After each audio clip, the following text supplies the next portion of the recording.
కష్టాల్లో ఉన్నప్పుడు స్నేహితుల యొక్క మనస్తత్వాలు, అలాగే పేదరికంలో ఉన్నప్పుడు బంధువుల యొక్క మనస్తత్వాలు బయటపడతాయి. విజయాన్ని చూసి మురిసిపోకండి, ఎందుకంటే అది తొలి అడుగు మాత్రమే, గమ్యం కాదు. నువ్వు అందరినీ సంతోషపెట్టడం చాలా కష్టంతో కూడుకున్న పని, కానీ నువ్వు అందరితో సంతోషంగా ఉండడం చాలా సులువైన పని. మీకు కుదిరినప్పుడు కాదు, ఎదుటివారికి అవసరమైనప్పుడు చేస్తేనే దానిని సహాయం అంటారు. తొందరపడి కళ్ళతో చూసి నోటితో మాట్లాడేవారికి ఆవేశం ఎక్కువ. మాట్లాడకుండా మనసుతో చూసి మౌనంగా ఉండే వాళ్ళకి ఆలోచన ఎక్కువ. సహాయం చేసే గుణం ఉన్నవాడు సాకులు వెతకడు. ఏ పరిస్థితుల్లో ఉన్నా తప్పకుండా చేసి తీరుతాడు. మీకు నోరు ఉంది కదా అని పదే పదే ఎదుటి వాళ్ళు బాధపడేలా మాట్లాడకండి. ఒకసారి దూరమైతే తెలుస్తుంది వారి విలువ ఏంటో. మంచివారికి లభించే మొదటి బహుమానాలు అవమానాలు, అలాగే అపనిందలు. సింహం వెనుక ఎన్ని శునకాలు మురిగినా సింహం విలువ తగ్గిపోదు. అలాగే నీ వెనుక ఎంతమంది ఏం చెప్పుకున్నా కూడా నీ విలువ తగ్గిపోదు. అందమైన వారు అడుగడుగునా ఉంటారు, కానీ అందమైన మనసున్నవారు మాత్రం అరుదుగా ఉంటారు. కత్తిని ఎంత ప్రేమగా పట్టుకున్నా దానికి రక్తం చిందించడం మాత్రమే తెలుసు. అలాగే కొన్ని బంధాలు కూడా అంతే. నువ్వు ఎంతగా ప్రేమించినా సరే వారికి ఎదుటివారిని కష్టపెట్టడమే తెలుసు. జీవితం మీకు విజయాలను ఇవ్వదు, కేవలం అవకాశాలను మాత్రమే ఇస్తుంది. ఆ అవకాశాలను విజయాలుగా మార్చుకునే శక్తి నీ చేతుల్లోనే ఉంటుంది.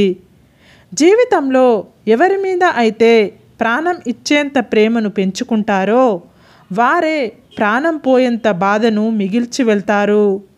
సులువుగా వచ్చింది ఏదైనా సరే దానికి విలువ తక్కువగానే ఉంటుంది. కష్టపడి సంపాదించుకున్నదే ఎప్పటికైనా శాశ్వతమైన విలువను సంపాదించుకుంటుంది. అది బంధమైన, ధనమైన, ప్రేమైన, స్నేహమైన, అలాగే వస్తువైనా.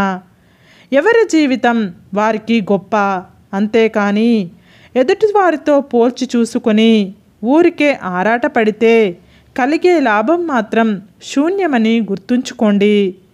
మీరు పట్టుకున్న దాన్ని విడిచిపెట్టకండి. విడిచిపెట్టే ఉద్దేశం ఉన్నప్పుడు పట్టుకోకండి. ఒక వ్యక్తి మనసును గాయపరచడానికి ఒక క్షణం చాలు, కానీ ఆ గాయపడిన మనసును గెలవాలి అంటే మాత్రం మీ జీవితకాలం సరిపోదు. నీ పక్కన ఉన్నప్పుడే పట్టించుకోని వారికి నువ్వు దూరంగా వెళితే నీ విలువ తెలుస్తుంది అనుకోవడం అని అమాయకత్వమే అవుతుంది. కష్టం అనేది ఎప్పుడు ఉండిపోదు, సంతోషం రాకమానదు. కష్టాలను ధైర్యంగా ఎదుర్కోండి, అలాగే బాధలను ఓపికగా ఓర్చుకోండి. తొందరపాటు నిర్ణయాలు ఎప్పుడూ తీసుకోకండి. సంతోషాలు మిమ్మల్ని వెతుక్కుంటూ తప్పక వస్తాయి. మంచిగా ఉండండి, అంతేకాని మంచితనమే బలహీనతగా ఉండకండి, మోసపోతారు. నువ్వు కోరికలు లేని జీవితాన్ని కోరుకుంటే చింతలేని జీవితం నీ సొంతమవుతుంది. అన్నింటికీ అతిగా సర్దుకుపోవడం కూడా ఒక చెడు అలవాటే. ఉన్నదానితో సర్దుకుపోవడం అతిగా అలవాటైతే ఉన్న స్థానంలోనే ఉండిపోతాము. ఈ సమాజంలో జాలిగుణం కలవాడికి కష్టాలు ఎక్కువ, కఠిన గుణం కలవాడికి సుఖాలు ఎక్కువ. పనిమంతుడు పనిని కూడా విశ్రాంతిగా భావిస్తాడు, బద్ధకస్తుడు విశ్రాంతిని కూడా పనిగా భావిస్తాడు. ఎవరికి ఎంత చెప్పాలో అంతే చెప్పు, వినకపోతే వదిలేయ్, వాళ్ళే తెలుసుకుంటారు. దెబ్బ తగిలితేనే కదా నొప్పి విలువ తెలిసేది. కలిసి ఉండాలి అనుకునేవారు అర్థం చేసుకునే ప్రయత్నం చేస్తారు. విడిపోవాలి అనుకునేవారు బాధ పెట్టడానికే ప్రయత్నిస్తారు. నువ్వు ఒకరికి నచ్చాలని ఏమీ లేదు, నచ్చకపోయినా నష్టమేమీ లేదు. మరెవరి కోసమో నీ వ్యక్తిత్వాన్ని చంపుకొని బ్రతకాల్సిన అవసరం అస్సలు లేదు. నీ విలువ తెలియని వారితో ఏం మాట్లాడినా, వారికి ఏం చేసినా కూడా మీకు విలువ ఉండదు. ఒకప్పుడు ఇచ్చిన విలువ ఇప్పుడు ఇవ్వడం లేదు అంటే వారికి నీతో అవసరం తీరిపోయింది అని అర్థం. మొదటిసారి ఎవరైనా ప్రయత్నిస్తారు, కానీ ఓడిపోయినా సరే గెలిచే వరకు ప్రయత్నించేవారే గొప్పవారవుతారు. డబ్బు లేకపోతే మన ఇంట్లోనే విలువ ఉండదు.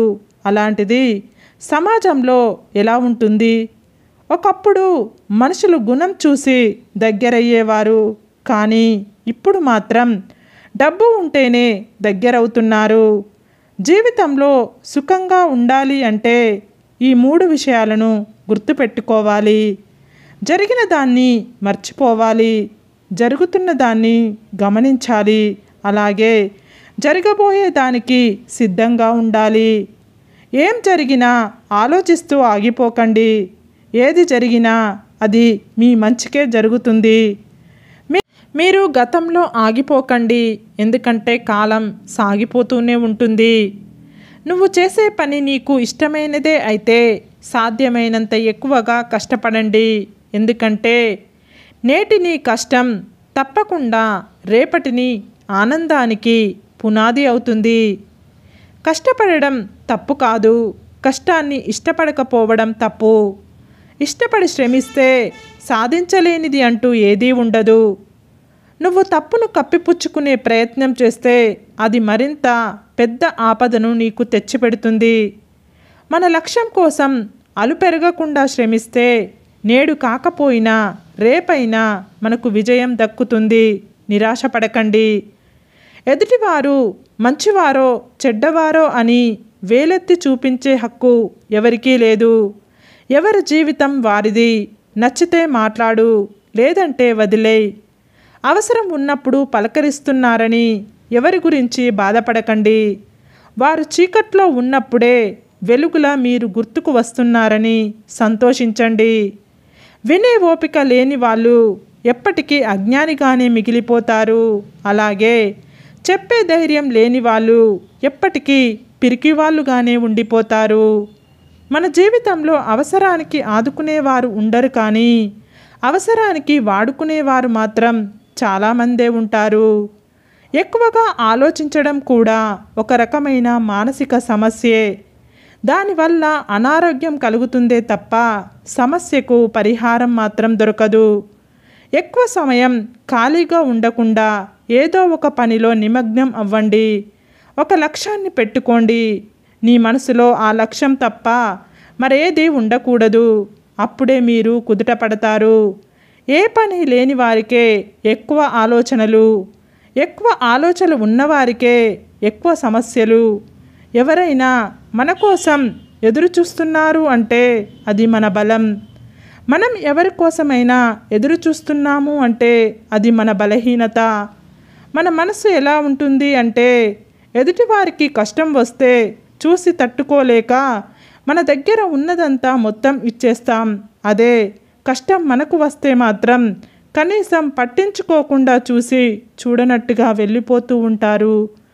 మనకు బాగా ఇష్టమైన వాళ్లకు కూడా బాగా ఇష్టమైన వాళ్ళు ఉంటారు. అది మన మెదడు ఒప్పుకున్నా మన హృదయం మాత్రం ఒప్పుకోదు. అందరూ నీ వాళ్ళు అని నీ బలహీనతలను పంచుకునే సాహసం చెయ్యకు. నీ వాళ్ళు పరాయి వాళ్ళు అవ్వడం ఒక్క నిమిషం పట్టదు. అప్పుడు నీ బలహీనతలే వాళ్ళకి బలంగా మారతాయి. మీరు ప్రశాంతంగా ఎప్పుడు ఉంటారో తెలుసా? ఎదుటివారు మిమ్మల్ని ఎంత రొచ్చగొట్టే మాటలు మాట్లాడినా మీరు అవసరానికి మించి మాట్లాడకుండా ఉన్నప్పుడే ప్రశాంతంగా ఉంటారు. ప్రశాంతంగా ఉన్నప్పుడే ఎవరితో ఎలా మాట్లాడాలో తెలుస్తుంది. అవసరం మనల్ని బలహీనుల్ని చేస్తుంది. ఎందుకు అంటే పగవాడు అని తెలిసినా కూడా పలకరించు అని అవసరం చెప్తూ ఉంటుంది. ఎందుకంటే అవసరం కదా. నవ్వుకు ఉండే విలువ బాధకి ఉండదు. డబ్బుకు ఉండే విలువ గుణంకి ఉండదు. అబద్ధానికి ఉండే విలువ నిజానికి ఉండదు. సరే ఫ్రెండ్స్, ఈ వీడియో కనుక మీకు నచ్చినట్లయితే ఇలాంటి మంచి వీడియోల కోసం మా ఛానల్ని లైక్ చేసి మీ ఫ్రెండ్స్ రిలేటివ్స్కి షేర్ చేసి తప్పకుండా సబ్స్క్రైబ్ చేసుకోండి. సబ్స్క్రైబ్ చేసుకున్న వెంటనే పక్కనున్న బెల్ ఐకాన్ని క్లిక్ చేయండి. Bye friends.